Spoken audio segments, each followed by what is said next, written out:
All right, boys and girls, we're back in Carville's classroom. As you might expect, we're going to take a little bit of an unconventional start here. And I want to start with Michelle Obama, the beloved, respected, uh, some would say very respected, but very loved former First Lady, who said famously, when they go low, we go higher. No, ma'am, no can do. I'm sorry. I would defer to you and your judgment and the grace you have and wonderful children you've raised. But no, when they go low, we go lower. Uh, in the two most important words in our vocabulary, is it lexicon? I don't know what the fucking word is. This is our two key words.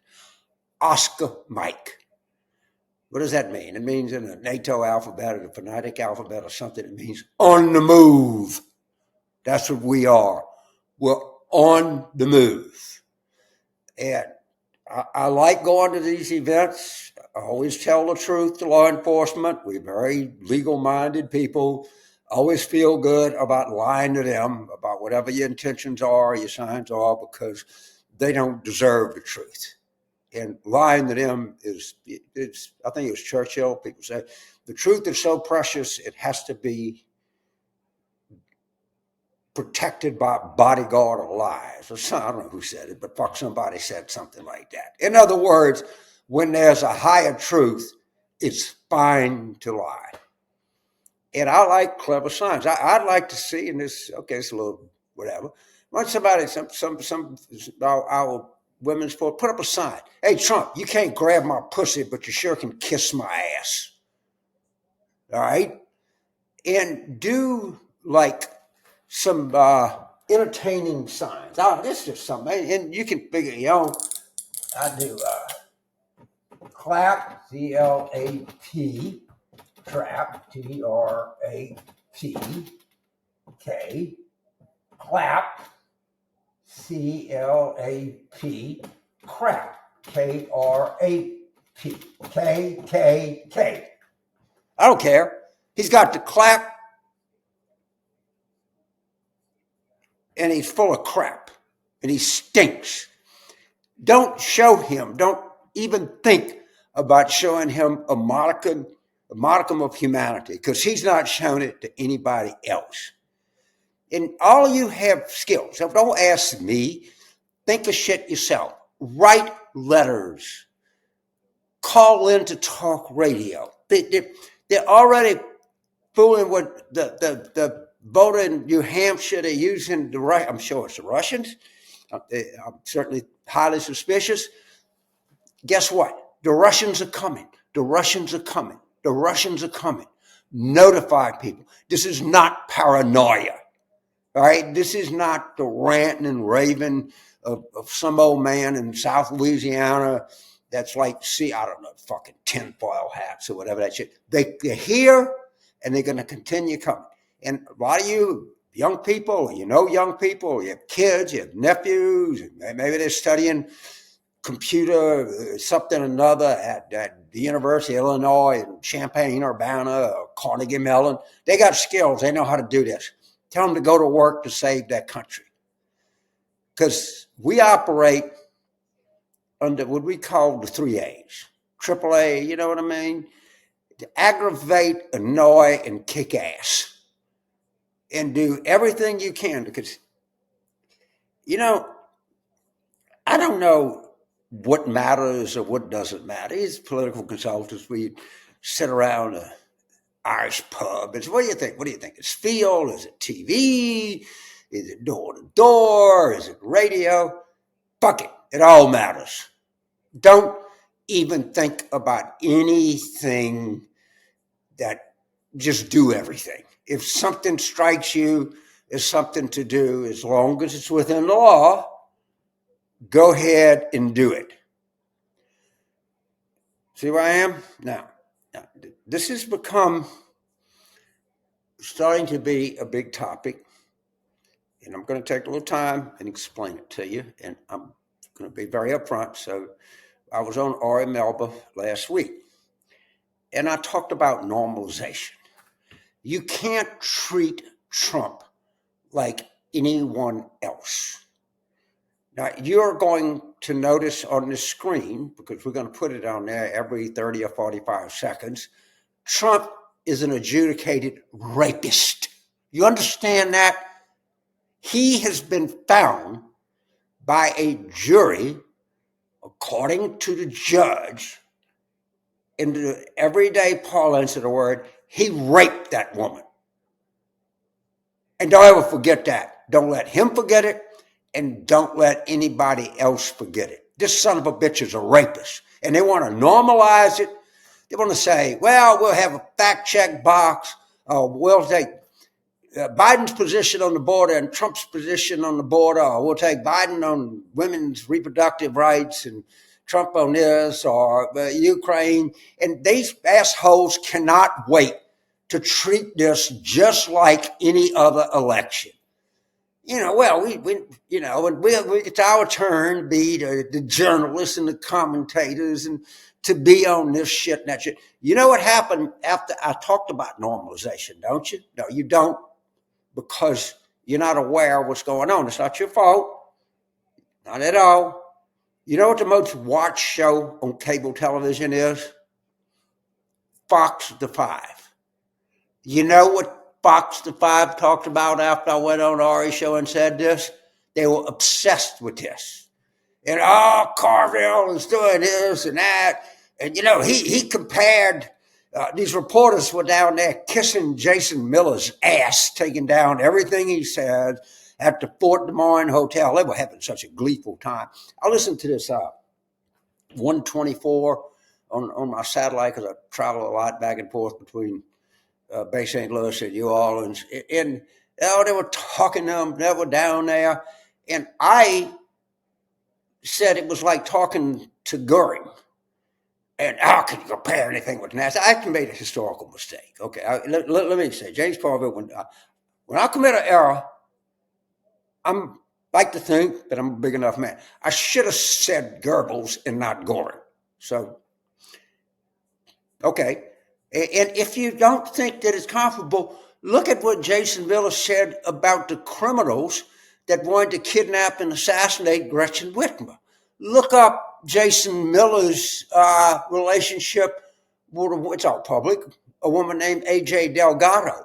Anytime that the Five would like me to have me on and talk about my comparisons, because what they want you and I to do is forget that 1933 to 1945 ever happened. Oh, let me make one other point. According to Trump's wife, now, okay, if anybody would know what your reading material is on your nighttime bedside table, your wife would probably know that. You know what his was? You probably forgot. Let me remind you. Mein Kampf, My Struggle by A. Hitler. All right? There's nothing wrong with taking the lessons of history and applying them to the facts today, and have the question resolved. James Carville was unfair comparing Jason Miller to Goebbels. Okay, you have your view, I have my view. Maybe we can normalize the debate, because these sons of bitches can't wait to do this. So, and this is the initial battle of this campaign. Understand this. And wars or great battles in history are sometimes, very often, determined by the very early skirmish. And the Five knows, the Trump people know, if Carville gets away with this, in other words, so Donald J. Trump, Republican nominee for President of the United States, was in Del Rio, Texas today and criticized Biden's border policies as being what, and we called the Biden campaign and the deputy press secretary, whatever the fuck it is, responded by saying Biden is as far about it. Shut up! Shut the fuck up. Donald J. Trump, an adjudicated rapist and business fraud who actually did nothing on the border, showed up in Del Rio for a bogus event. That's the way you cover this son of a bitch. That's the only way to cover it. And you just watch me. You pay attention to what I'm saying. And we want to go both sides. We objective. We want to have drinks with Jason Miller. We want to have drinks with Stephen Miller. All right, I know that. I know that, and you can't let them do this. And this battle. So you take the Battle of Gettysburg. But we all know Chamberlain had a little round top, and we know the Peach Orchard. We know everything, and oh God, we know Pickett. We know Pickett's charge and the mythology around there. You know when that fucking battle was really won? Maybe you don't remember General John Buford. On the first day was not a good day for the Union forces. But you know what he did? He won that skirmish because he held the high ground, which determined the course of that battle for the next 2 days. Did he save the United States? Some people say, well, at the end of the day, the Union would have probably won. Other people say, well, a pretty critical battle. It really changed the direction of the war. I know one thing. If any of you do the equivalent of what Buford did, you're going to get a good gold star. I promise you that. All right, you look at World War II, the Pacific. Now, Japanese attack Pearl Harbor. Well, if it was the current press corps, they would say, well, there were exploitation. The British were exploiting Singapore and Hong Kong, and the Dutch were in Indonesia, and the Japanese had a point that, well, if the Europeans are going to exploit the Asians, then we should get to exploit the Asians. And in meanie, President Roosevelt cut off the oil. So I could see New York Times op-ed writer, Roger Lowenstein say, well, you got to understand that they had, no, you didn't know, haul off and goddamn bomb a place. But that's what the current, well, you got to admit, James, the Treaty of Versailles was harsh. Even John Maynard Keynes said that. All right. So you're going to go haul off and invade 30 different countries and exterminate 6 million people? No. And by the way, this is the same kind of logic that you're getting from our current commentariat. And I don't like it. You don't like it. It's wrong. And we're going to fight it. And we're not going to back down. We're not going to back off. We all got that straight. Now, let me proceed here.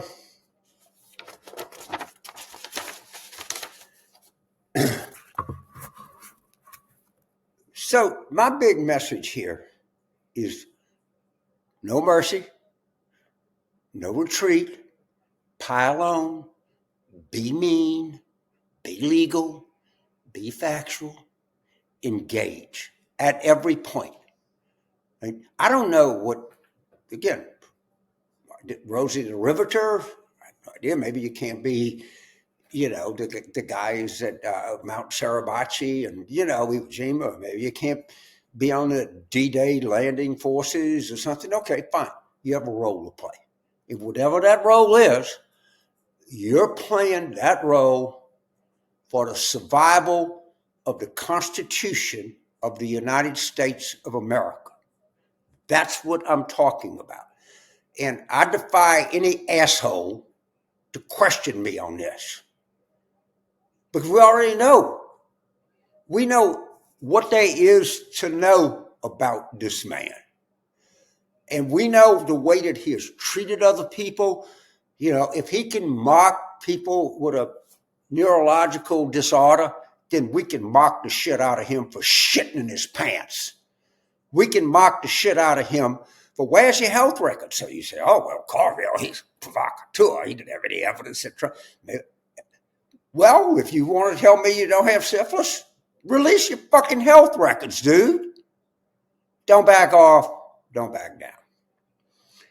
Now, I'm going to conclude this with because I know this stuff is hard, it's difficult, it's depressing, and I understand that. Now, I wish at my advanced age I could be a commentator and not get so worked up, and it's not good for, I'm sure, not good for my blood pressure, not good for anything to get this gassed up. But how can you not be gassed up?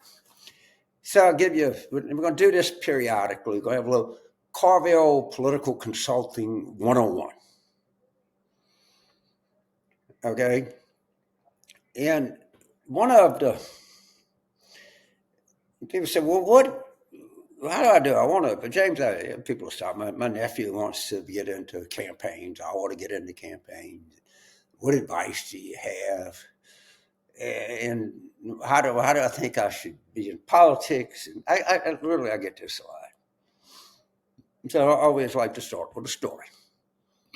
So we had some reunion of the Clinton campaign in Little Rock. It's probably the 20th. I don't know. So, and like anything else, everybody would line up and people would come and, they would bring their children and all people in the war room were there. And Ms. Clinton, President Clinton would show up and, everybody tell a couple stories and actually eat some pigs, or some part of a pig, because it's all they do in Arkansas. And then the president would kind of walk through and shake everybody's hand. And so one of my assistants or something, was a woman named Kaya Andrews. She was from actually Minden, Louisiana, not very far from where Mike Johnson is. She now lives in Murfreesboro, somewhere in Middle Tennessee. But Kaya was kind of pushy. So the president comes through, and I said, Mr. President, this is Kaya. She was in the special room, was helping Ricky Seidman. And so Kaya says, sir, Mr. President, this is my daughter, I don't know, Ashley or Bethany or Tiffany. I don't know what the fuck people call their kids. And she wants to be president one day. What advice do you have for her? And so President Clinton, being the kind of gracious, and I'm like, oh, Jesus, Kaya, you didn't really fucking ask him that, did you? And being the gracious man, he did. He took his head back and he scratched his hand. He thought a little bit. And he said two things: study hard and meet as many people as you can that are not like you. That's the best political advice I have ever heard in my life for anybody that wants to play any role in politics in this country. And, my daughter is a junior at Pomona College, Haverford. She's studying political science or mass communications and everything. Oh, God. Okay, great. Study hard, but just don't hang out with Pomona or Haverford students. Go out and slop a pig. Right? Right. Then the other thing that people come to me all the time is, and I like it, look, nobody had a more extensive undergraduate education than James Carville. Most of you have a 4-year undergraduate education. Shit, I had 7 years, so I know more than you, because I had 7 years undergraduate school. And people go, well, what should we study? I have 2 courses. I don't care what the fuck you major in: history, English, political science, computer science. I don't care. These 2 courses that you should take if you think you want to be involved long term in politics in any role. One is comparative government. That's a course in comparative government. I don't know, many years ago, I've worked in 22 different countries, but just from that one course, not only was I able to understand how other political systems work, I was better able to understand and appreciate how my own political system works. Because people say, we got democracy, we're pro-democracy. Well, what the fuck do you want to call a democracy? Anything. You have a constitutional democracy, parliamentary democracy. How do you slate candidates? How do you do? There's 1,000 technical terms. But if you take comparative government, you learn our system, you learn the way to do things in other countries, you learn authoritarian system, it gives you a really, really good appreciation. And never discount the Bible. Every story comes out of the Bible. And particularly applicable now because Trump is a theological, biblical figure. All these people talk about, he's King Cyrus, he's King David, he's the flawed messenger, he's the guy that's going to deliver us from the wrath of the globalist and the woke and whatever. I don't know whatever all this shit is. All right?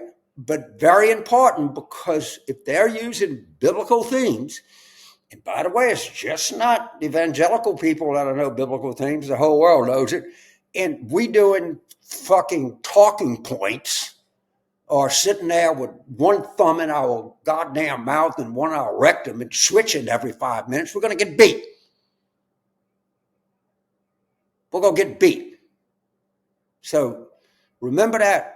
Study hard. Meet as many people you can that are not like you. Always take comparative government. Always take biblical history. The Bible is literature. I don't care. There's a million books and interpretations of the Bible.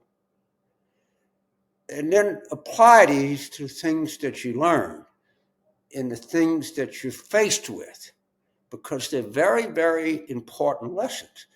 And the third part of the lesson is don't try to figure out what this works, that doesn't work. Be a rat fucker. All right? In other words, be creative and go after these bastards. Mock them, make fun of them. I want to recommend Peggy Noonan today, Wall Street Journal. She interviewed old Reagan speechwriter, very wise man. Mockery, and more mockery. So this is Professor James Carville signing off. We'll be back next week with more lessons, more ideas, but just remember this. Oscar Mike. I might add Oscar Foxtrot Mike on the fucking move. That's us.